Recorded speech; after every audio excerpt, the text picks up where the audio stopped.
이 시간 본문의 그 말씀의 내용은 우리가 너무나도 잘 알고 있는 말씀으로 아브라함의 조카 롯 가정에 대한 말씀입니다.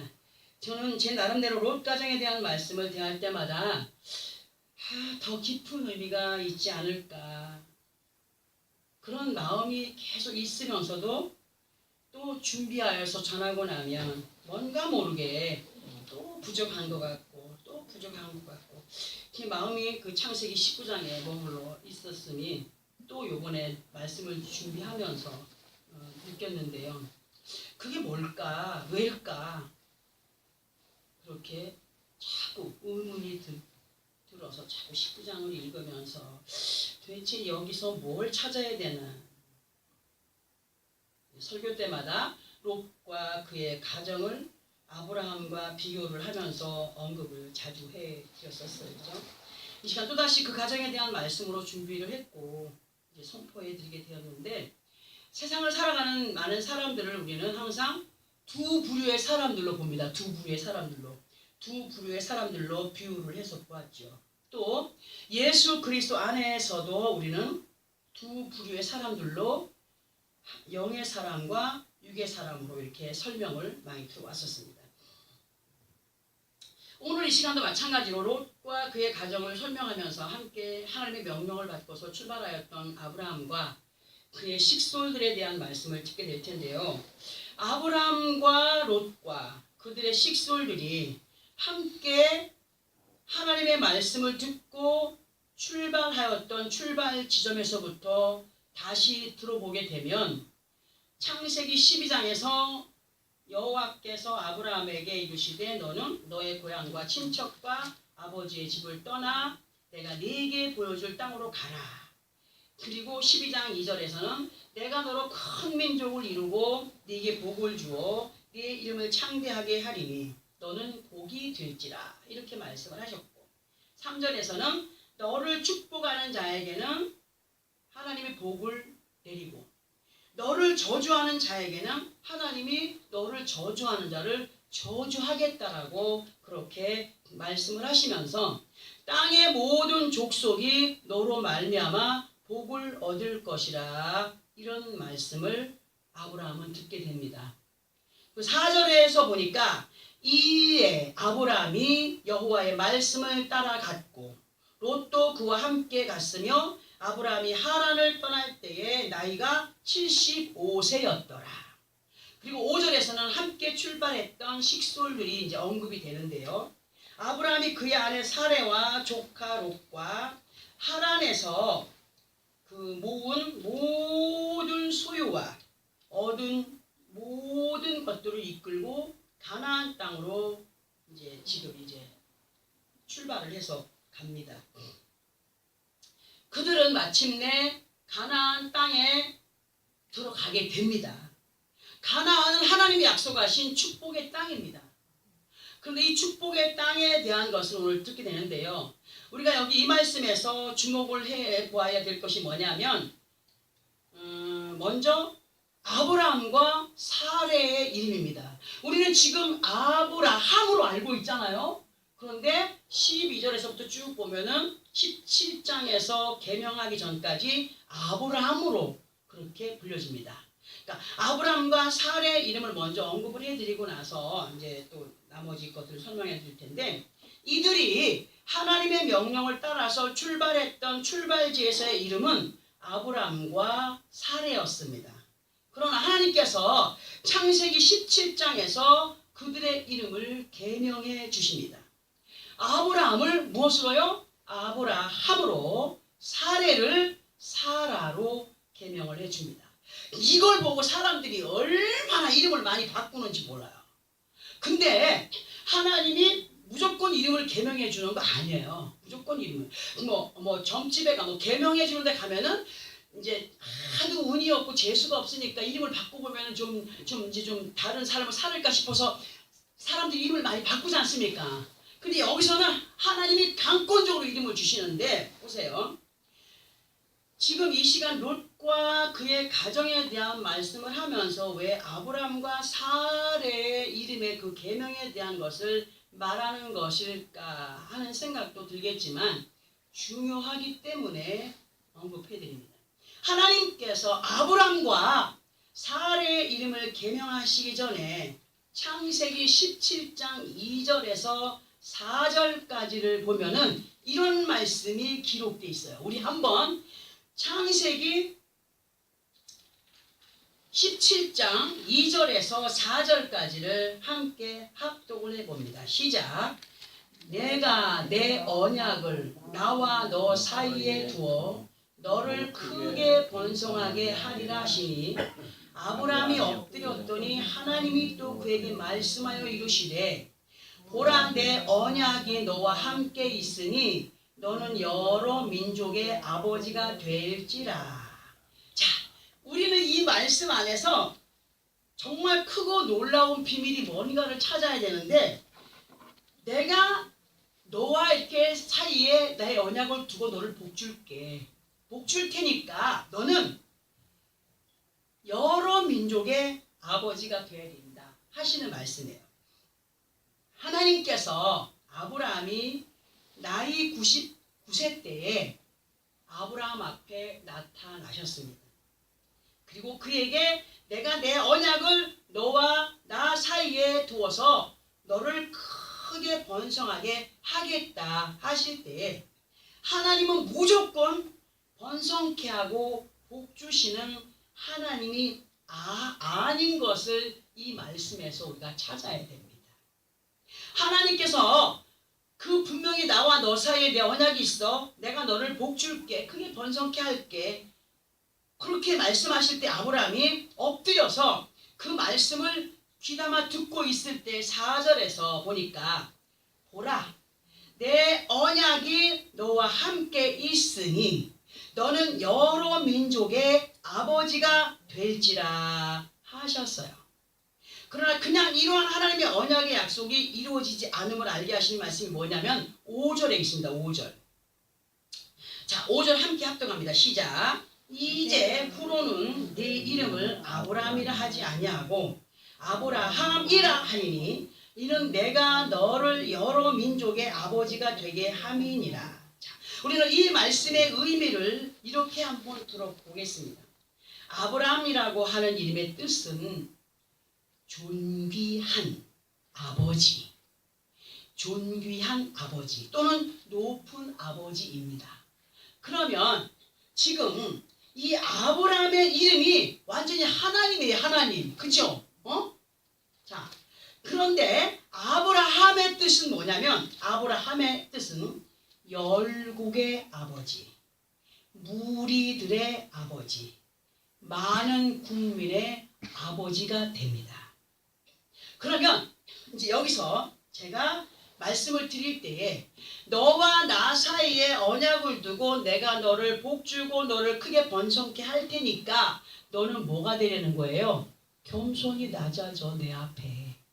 응? 겸손히 낮아져. 높아지지 마.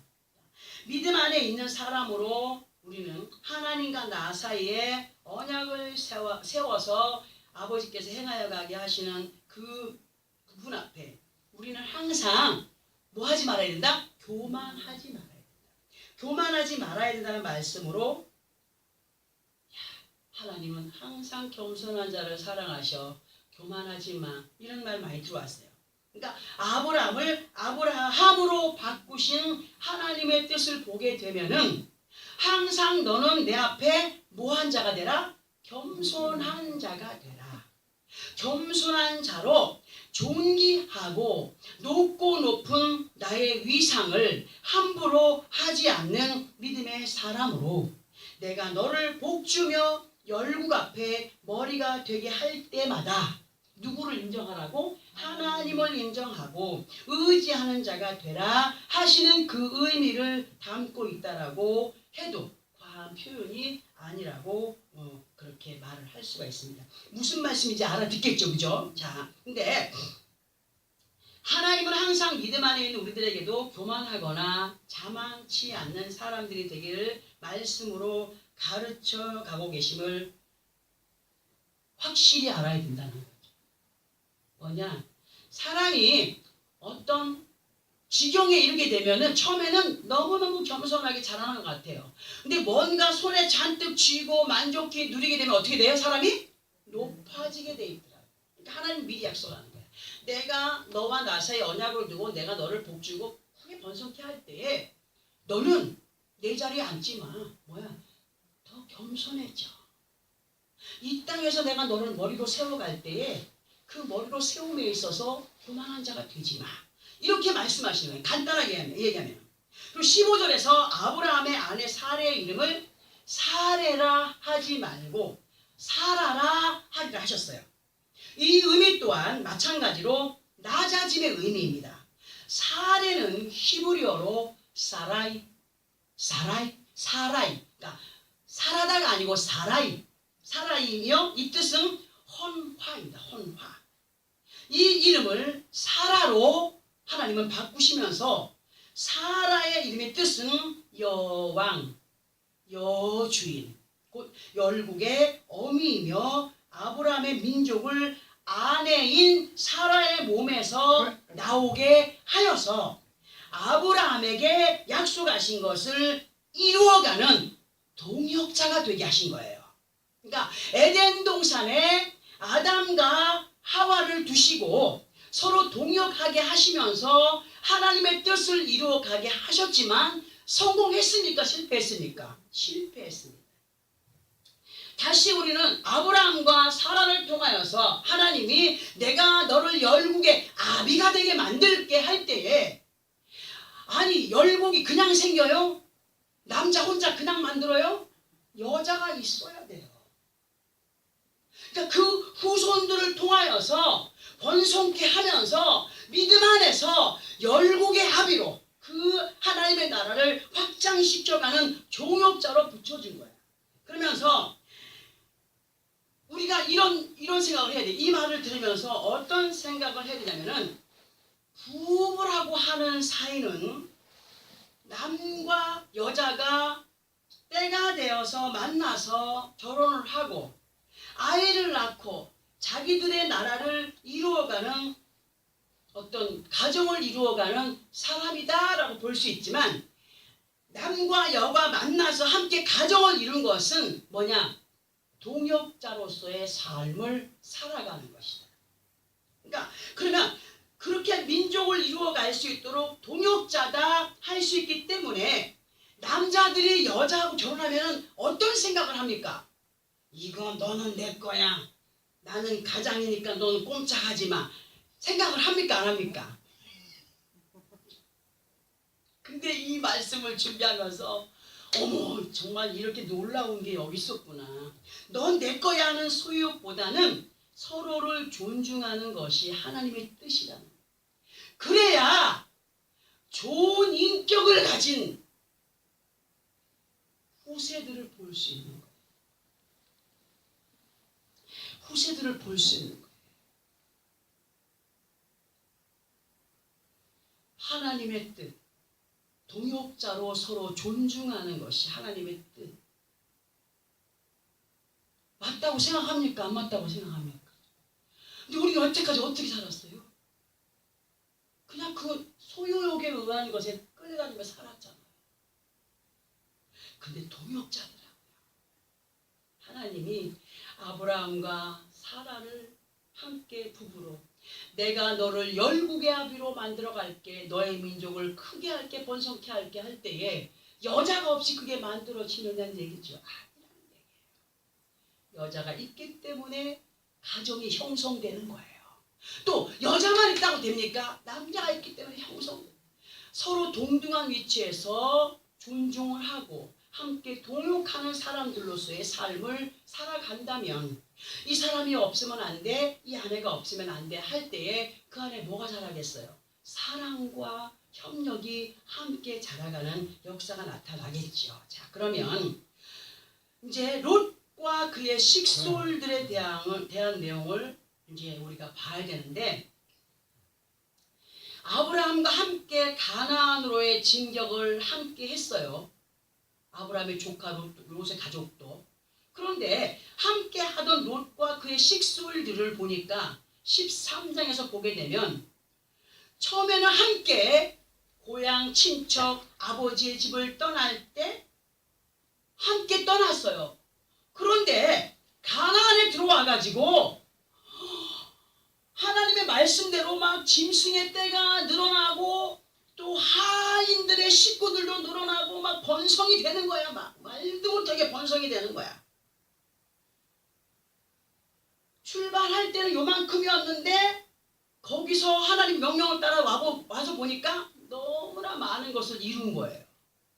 그러니까 출발할 때 고향 친척 아버지의 집을 떠날 때보다 너무나 많은 것을 얻게 된 형편에서 13장 4절에서 보면은 아브라함과 그의 식솔들은 제단을 쌓아요. 누구께 영광이 돼요? 하나님께 영광이 돼요. 하나님을 기쁘시게 해요. 그런 모습으로 갈 때 롯은 불평을 합니다. 그 불평의 내용이 뭐냐 하면 복을 받지 못하여서 불평이 아니에요.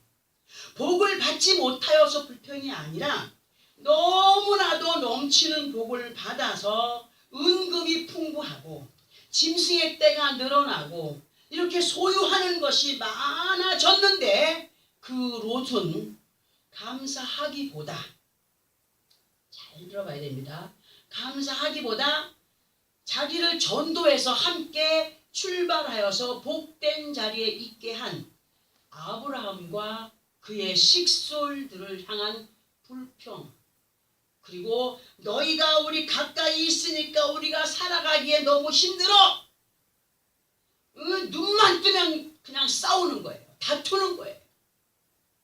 왜 그러느냐? 이 환경은 딱 정해져 있는데 짐승의 떼가 늘어나고 식솔들이 늘어나니까 뭐가 필요해요? 물도 필요하고 풀도 필요하고 한데 그것들이 다 먹으려고 하니까 아브라함은 제단을 쌓으면서 하나님께 감사하면서 지내는데 롯의 가정은 어떻게 해요? 불평하는 거예요. 없어서 불평하는 겁니까? 너무나 많이 가진 것 때문에 불평을 하는 거예요. 그러니까 보다 못한 아브라함이 야, 우리 이렇게 다투게 되면 서로 유익이 안 된다. 유익이 안 되고 눈만 뜨면 이렇게 싸우고 하니까 이제 더 이상 너와 함께 할 수가 없다. 덕이 안 되니까 함께 할 수가 없다. 그러니까는 네가 나를 떠나가야 되겠구나. 그래서 13장 9절에서 네가 좌하면 나는 우하겠고 네가 우하면 내가 좌할게. 네가 오른쪽을 택하면 내가 왼쪽으로 가고 네가 왼쪽을 택하면 내가 오른쪽으로 갈게. 네가 좋은 것을 택하여 가면 나머지 짝길 땅은 내가 갈게. 그렇게 해가지고 아브라함이 제의를 했어요. 근데 보세요.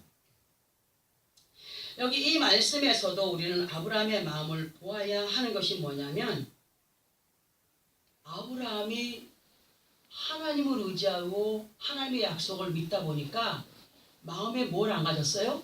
욕심을 안 가진 거예요. 하나님의 약속을 믿은 거예요. 아브라함의 마음을 보니까 자기가 먼저 좋은 것을 택할 수 있는 그런 위치에 있는 사람이에요. 응? 야, 내가 너 떠날 테니까 네가 알아서 해 하고 할 수 있지 않습니까? 응? 그런데 아브라함이 롯에게 네가 원하는 것을 택해서 가라. 이러한 아브라함의 심정을 이해할 수 있는 것은 이 아브라함은 누구의 약속을 믿고 있다는 거라고요? 하나님의 약속을. 우리가 하나님의 약속을 믿고 있는 사람으로 이러한 행동을 할 수 있는 사람이 얼마나 있겠습니까? 네가 좋은 거 다 택해가지고 가. 나 나머지 갈게. 항상 있어요? 야야야야, 내가 먼저 할 거야. 그냥 악이 다툼하고 먼저 좋은 거 택하려고 하는 사람이 얼마나 많겠습니까? 이 아브라함은 하나님의 약속을 믿고 있었다는 거예요. 그런데 요즘 예수 믿는 사람들 다는 그렇진 않지만 자기 것을 먼저 챙기고 악이 다툼하고 불평하고 원망하고 어디에서 그런 일이 일어나고 있습니까? 교회 안에서. 교회 안에서. 우리는 이 말씀을 통하여서 배워야 됩니다. 아멘. 아브라함이 조카 롯에게 네가 원하는 대로 택하여서 가봐 하니까 그 조카 롯을 보세요. 10절을 함께 합독합니다. 10절 시작. 이에 롯이 눈을 들어 요단 지역을 바라본즉 소알까지 온 땅에 물이 넉넉하니 여호와께서 소돔과 고모라를 멸하시기 전이었으므로 여호와의 동산 같고 애굽 땅과 같았더라. 요즘에도 보면 사람들은 저 잘 지어진 교회를 바라면서 하나님이 복받은 동네다라고 생각합니다. 우리같이 오른 산속에 있는 교회는 아이고 뭐가 부족했구나, 복을 못 받았네 할 수 있죠. 보세요. 이 롯이 육신의 눈을 열어서 딱 보니까 요단 지역을 딱 바라보는데 소알까지 저 끝에까지 온 땅에 물이 가득한 거야. 여호와께서 소돔과 고모라를 멸하시기 전이었으므로 여호와의 동산 같고 애굽 땅과 같이 보인 거야. 에덴 동산 같이 보인 거예요. 이게 완전히 복이로구나. 아브라함의 말을 듣고 얼씨구나 좋다 하여서 그렇게 그곳을 택하여 갑니다. 그런데 롯이 얼마나 욕심이 많은지 12절에서 보니까 아브라함이 가지고 있는 것이 2개라고 하면 롯은 8개의 비중을 가진 많은 것들을 소유해 가면서 어디까지 이르게 되느냐? 소돔에까지 가게 됩니다. 이게 뭐냐? 소돔에까지 간다. 쉽게 설명을 해보면 요만큼을 얻었을 때는 별로 몰랐어. 이만큼을 얻어가지고 완전히 뭐 부동산도 뭐 그냥 몇 개씩 가지고 있고 하다 보니까 눈이 어디로 열려요? 세상 사람이 하는 것들로 열려가요. 믿음으로 행하지 않아요. 세상의 방법들로 나가요. 거기 가는 거예요. 소돔까지 가게 되는 거예요. 소돔까지. 근데 이것이 후에는 아주 큰 문제가 됩니다. 이러한 것들이 우리들에게 교훈이 되는 것이 뭐냐 하면 믿음 안에 있으면서도 과한 욕심의 소유욕을 버리지 못하면 소돔에 이르게 된다. 육신의 사람들과 똑같이 행하게 되고 그거보다 더한 욕심을 갖게 되고 그저 질까봐 아기다툼하면서 예수 믿는 사람으로의 본을 보여가지 못하는 그런 사람이 되어버립니다. 소돔의 뜻이 뭐냐? 소돔의 뜻은 애워싸인 장소. 애워싸인 장소. 자, 육신의 감정의 만족을 위하여서 욕심을 부리다가 보면은 나중에 어떻게 돼요? 그냥 일확천금을 바라보다가 많은 사람들이 나중에 뭘 껴안어? 걱정, 근심을 껴안게. 그러니까 걱정, 근심에 애워싸이게 되어 있고 한숨과 답답함에 애워싸이게 되고 두려움에 애워싸이게 되고 이 소돔의 역사가 결과를 갖고 오는 것이 바로 애워싸이는 역사를 갖고 오게 된다는 사실 속에 아브라함의 조카 롯은 자기가 원하는 대로의 길을 가다 보니까 믿음과 관계없이 사람들과의 거래 속에 소돔에까지 이르게 됐다는 거예요. 이 사람들이 여기까지 이르게 된 원인이 뭐였냐?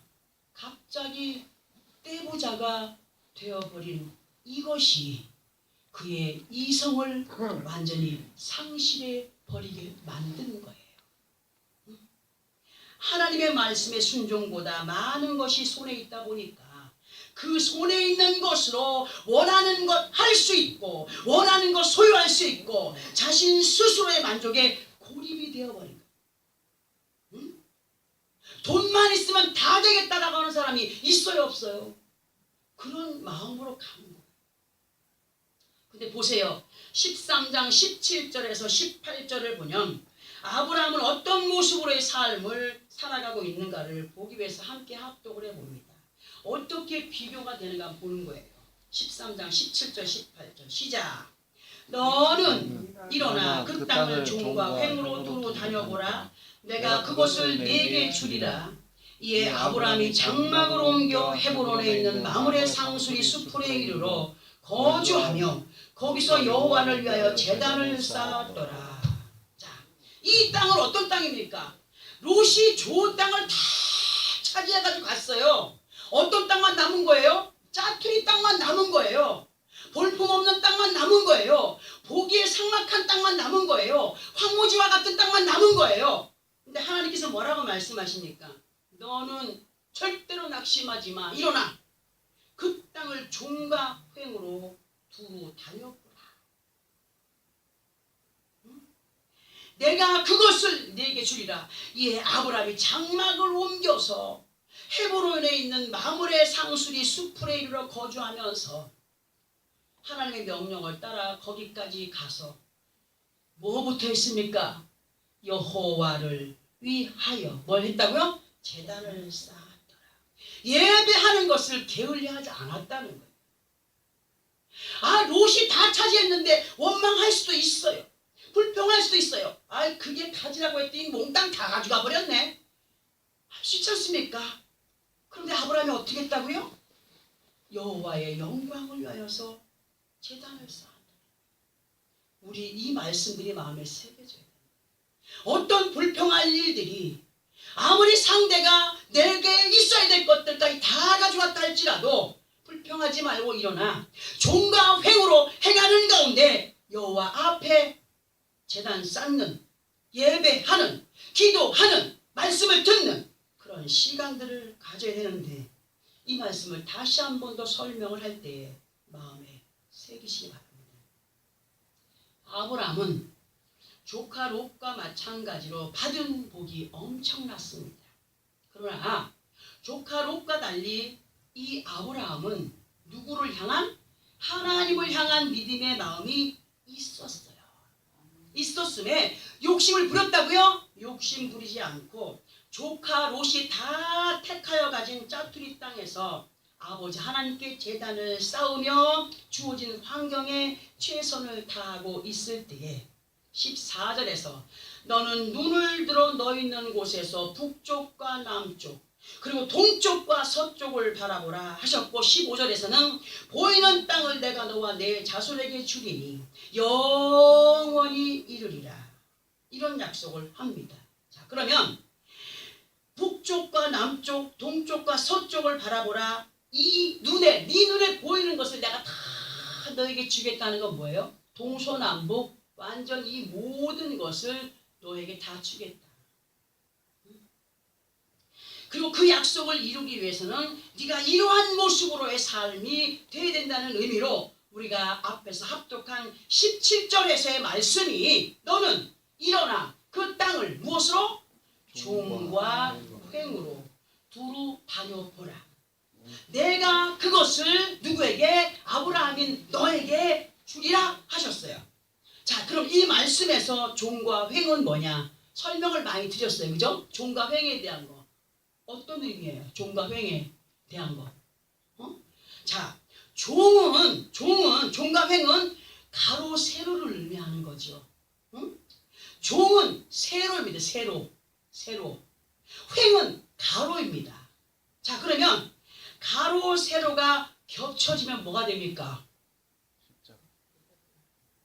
십자가가 됩니다. 십자가. 가로 세로가 겹쳐지게 되면 십자가가 되는 거예요. 자, 우리는 십자가의 도를 따르는 믿음의 사람들입니다. 아멘. 이 십자가의 도는 무엇을 통하여서 터득이 되어지느냐? 성경에 기록된 말씀을 통하여서 터득이 되어집니다. 알게 됩니다. 그 알게 된 것을 누구의 것으로 만들어야 돼요? 내 것으로 만들어가는 노력이 우리에게 있어야 되는데 아브라함은 지금 자기의 것으로 지금 만들어가고 있지 않습니까? 믿음을. 육신에 보이는 어떤 그런 것들을 막 소유하고자 원하는 것이 아니라 먼저 믿음을 자기 마음에 새기면서 나아가는 모습으로 그렇게 우리에게 비추어지고 있습니다.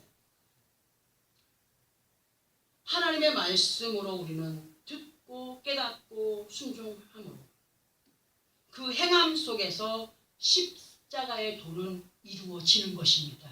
알았다고 십자가의 도가 완전히 성공되고 완전히 결론이 나는 것이 아니고 알았느냐 들었느냐 믿어라 그리고 믿는다면 행하여라까지 갈 때에 십자가의 도를 확실하게 아는 사람이 된다라고 할 수 있는 거예요. 지금 하나님께서 아브라함에게 종과 횡으로 행할 때에 네게 주리라 하신 것은 내 말을 믿고 순종함으로 행하게 될 때에 이렇게 이 모든 것은 누구의 것이 된다? 아브라함의 것이 된다. 자, 우리에게 이런 말씀하실 때 그렇게 행하게 되면 이 모든 약속은 누구의 것이 된다? 내 것이 된다. 아멘.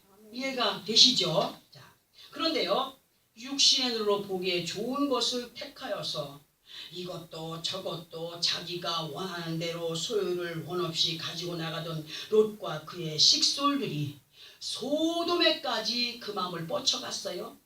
그래가지고 그 멸망에 이르게 될 소돔에까지 이르게 되면서 그 소돔성 안에서 보고 배우지 말아야 할 것들을 보고 배웁니다. 예수 믿기 전에 우리가 행했던 모든 것들 예수 믿으면서 다 버렸잖아요. 그런데 다시 많은 것들을 소유하고 나니까 이제 눈이 열려서 세상 것이 보이는 거예요. 다시 보이면서 그 소돔성, 그러니까 세상 사람들이 행하는 것들을 지금 이 롯과 그의 가족들이 다시 보고 배우게 되는 거예요. 다시 그 악습들을. 그래서 타락한 그 삶에 서서히 물이 들어가고 끝내는 그들과 같이 동고동락하다시피 하는 죄악으로 파묻혀 살게 될 때에 하나님께서 소돔의 죄악이 크게 달하여 있음에 소돔과 고모라를 멸하시기로 작정을 하셨어요. 멸하시기로 작정을 하셨고 그 멸함 속에 있을 때에 아브라함이 누구를 위해서 기도합니까? 자기 조카 롯과 그의 식구들을 위해서 기도합니다.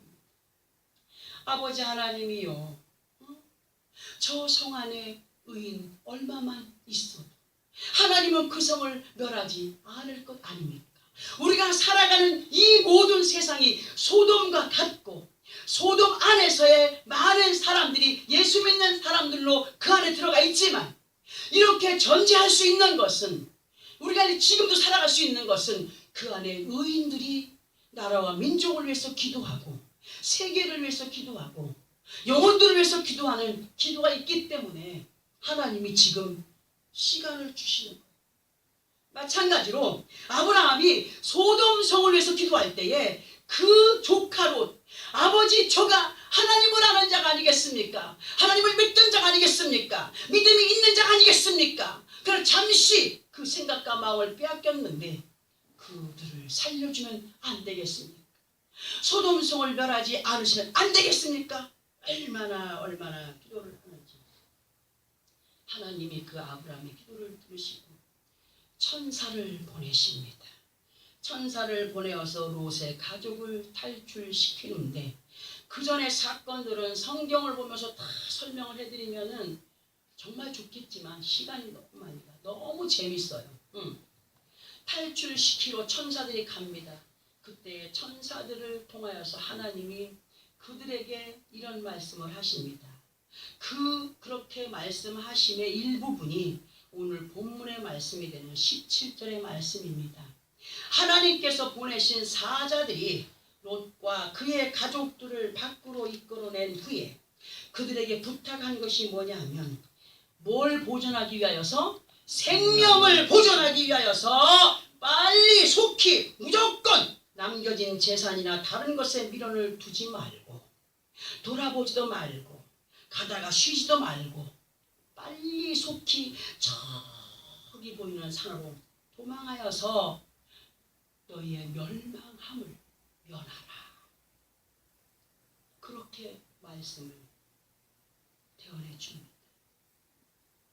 이 시간 우리는요, 앞에서의 서두의 말씀을 마음에 새기면서 이 말씀에 대한 내용을 기억을 하지만 우리가 특별히 나와 우리 각자들과 연결하여서 마음에 새겨야 될 말씀이 뭐냐면 우리는 육신의 장막을 벗기까지 순종해야 할 것을 잊어버리지 마라. 롯과 그의 식솔들에게 빨리빨리 너희의 생명을 보존하기 위해서는 멸망받지 않기 위해서는 빨리 저 이 보이는 저 산으로 빨리 도망가 할 때에 중간에 보면은 롯이 천사들에게 뭐라고 하는지 압니까? 거기까지 가긴 너무 멀어요. 우리가 너무 힘들어요. 너무너무 힘들어서 못 가요. 뭐 하는 거예요? 순종하는 거예요? 안 하는 거예요. 그들이 소돔에서 멸망을 면하고 소돔성에서 구출은 되었지만 하나님께서 원하시는 거기까지를 가기가 싫어서 여기 보이는 소알 여기로 갈게요. 자기가 원하는 것을 택하여 들어가서 거기서 모압과 암몬을 출산하게 됩니다. 신명기의 말씀을 통하여서 모압과 암몬은 영원히 여호와의 총에 들어올 수 없다라고 하셨어요. 무슨 결과예요? 그만큼 그들이 하나님의 은혜 안에 생명을 완전하게 얻을 수 있는 시간이 주어졌음에도 불구하고 그 롯은 자기 고집을 그대로 내세워서 너희 우리 거기까지 못 가요. 나오다가 아내는 뒤돌아보지 마라 했는데 저 아까워서 어떡하지 저걸 다 어떻게 툭 하나 하다가 뒤돌아보다 뭐가 됐다고? 소금 기둥이 되어버렸어. 예수 안에도 지금 소금 기둥 되어 있는 사람이 너무 많아요. 믿어라 하는데도 불구하고 자기의 그것 때문에 이것을 잃어버리지 않으려고 하는 마음, 아까운 생각, 더 많이 쌓아가려고 하는 것 때문에 소금의 맛을 잃어버리고 물기가 빠진 소금 덩어리로 완전하게 맛을 잃어버린 쓸모없는 소금 덩어리로 행위 없이 그렇게 신앙생활하는 사람들이 너무나 많다는 사실입니다.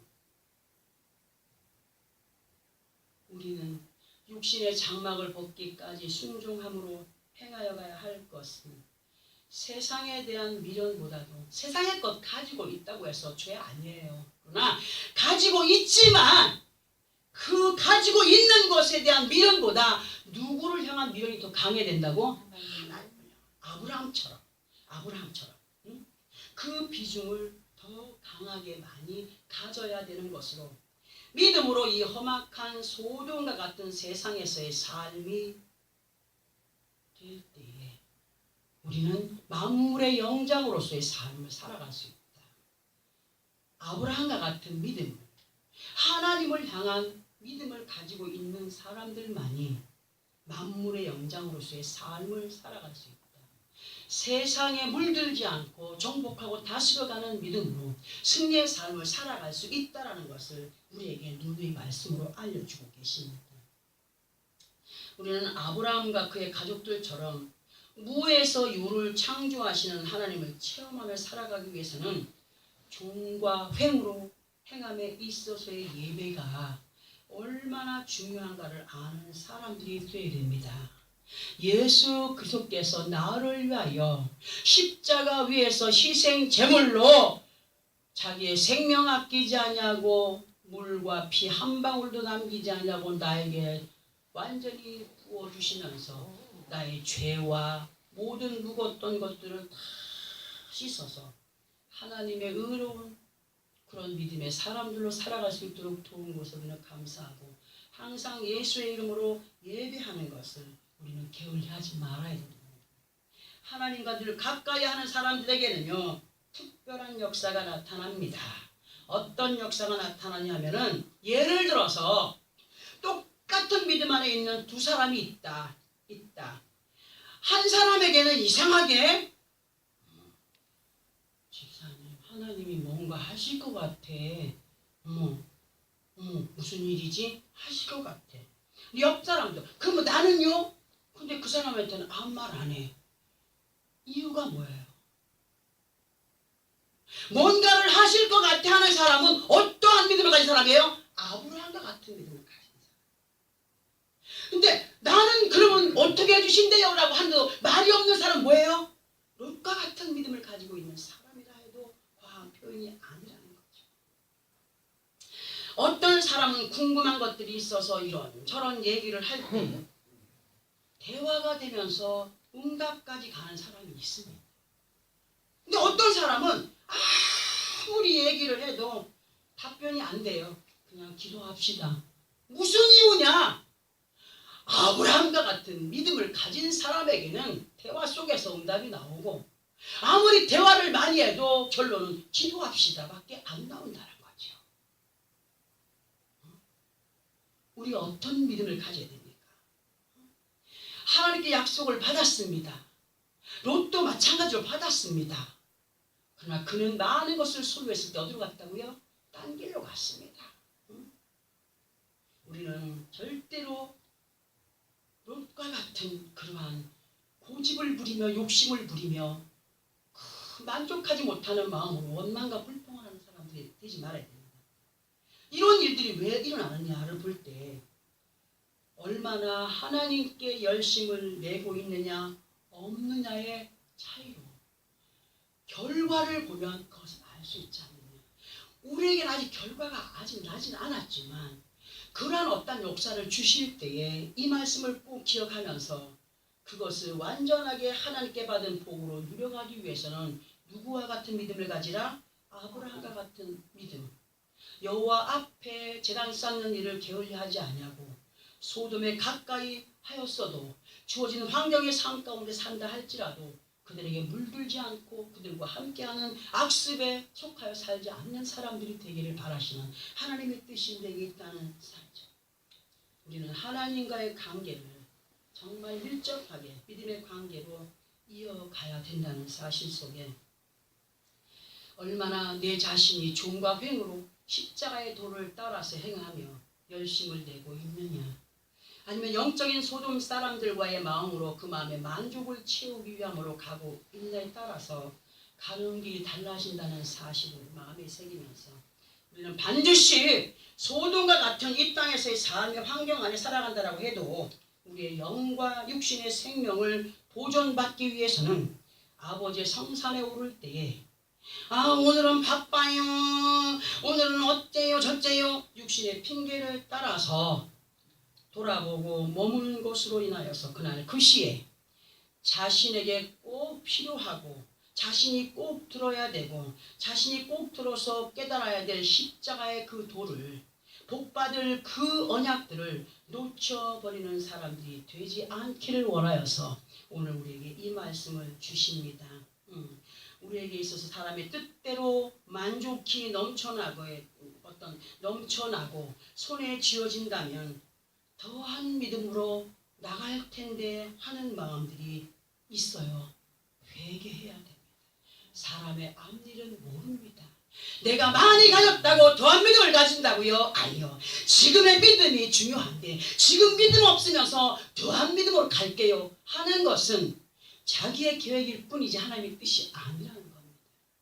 오늘 내게 주어진 환경 그 모든 것이 만족치 않다 할지라도 감사함으로 하나님 앞에 영광을 올려드릴 때 그 사람의 그 믿음이 진국이며 더 많은 것을 누리거나 누리지 못한다 할지라도 그 믿음이 변치 않기를 노력하는 믿음의 삶으로 가는 확률이 지금의 믿음에서 볼 수 있다는 사실을 알아야 됩니다. 우리는 지금 현재의 믿음이 별 볼 일 없다면 그때 가서는 더 별 볼 일이 없어요. 별 볼 일이 있게 된다는 믿음 보장할 수 없어요. 지금 없는 것 가운데 믿음을 지켜가다가도 손에 많은 것을 누리게 되면 그 주어진 환경의 지배를 받게 되는 것이 사람의 본성입니다. 그 본성이기 때문에 우리는 지금의 모든 형편과 사정 속에서도 핑계치 않고 열심을 내어서 십자가의 도가 마음에 새겨진 믿음의 사람들로 또한 그러한 믿음의 모습들이 몸에 배어진 사람들로 아버지 하나님의 약속을 이루어가되 겉으로의 환경은 지금 소돔이라 하여도 가정과 마음에는 뭘 이루어가야 되느냐? 에덴을 이루어가라. 하나님의 약속을 이루어가는 그 확신의 믿음을 가지고 있는 믿음의 그 사람들이 되기를 원한다.